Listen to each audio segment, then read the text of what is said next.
ମାଡ଼ି ଆସୁଛି ଝଡ଼ ବର୍ଷା। ରାଜ୍ୟର କିଛି ଦିନ ପ୍ରବଳ ଗରମ ଗୁଳୁଗୁଳି ଅନୁଭୂତ ହେଉଛି। ଫଳରେ ଜନଜୀବନ ଅସ୍ତବ୍ୟସ୍ତ ହୋଇପଡ଼ିଛି। ଏପରିକି ଦିନରେ ନିଆଁ ବର୍ଷା ହେଉଥିବା ବେଳେ ଅପରାହ୍ନରେ ମାଡ଼ି ଆସୁଛି ଭୟଙ୍କର କାଳବୈଶାଖୀ। ଏହାର ପ୍ରଭାବରେ ଆଜି ମଧ୍ୟାହ୍ନ ପାଖରୁ ରାଜଧାନୀ ଭୁବନେଶ୍ୱର ସମେତ ରାଜ୍ୟର ସମସ୍ତ ଜାଗାରେ ବର୍ଷା ଜାରି ରହିଛି। ଫଳରେ ଅସହ୍ୟ ତାତିରୁ ସାମାନ୍ୟ ତ୍ରାହି ମିଳିଛି।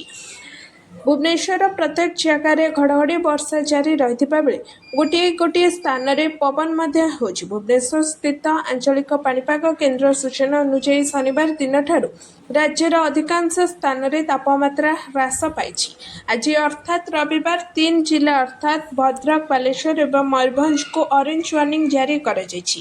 ସେହିପରି ଆଗାମୀ 9 ତାରିଖ ଯାଏଁ ସୁନ୍ଦରଗଡ଼, ମୟୂରଭଞ୍ଜ, କେଉଁଝର, ପୁରୀ, ଖୋର୍ଦ୍ଧା, ନୟାଗଡ଼, ସୁବର୍ଣ୍ଣପୁର, ବୌଦ୍ଧ, ନୂଆପଡ଼ା, ବଲାଙ୍ଗୀର, କଳାହାଣ୍ଡି, କନ୍ଧମାଳ, ନବରଙ୍ଗପୁର, କୋରାପୁଟ ଏବଂ ମାଲକାନଗିରି ଜିଲ୍ଲାରେ ବଜ୍ରପାତ ସହ 30ରୁ 40 କିଲୋମିଟର ବେଗରେ ପବନ ବହିବ।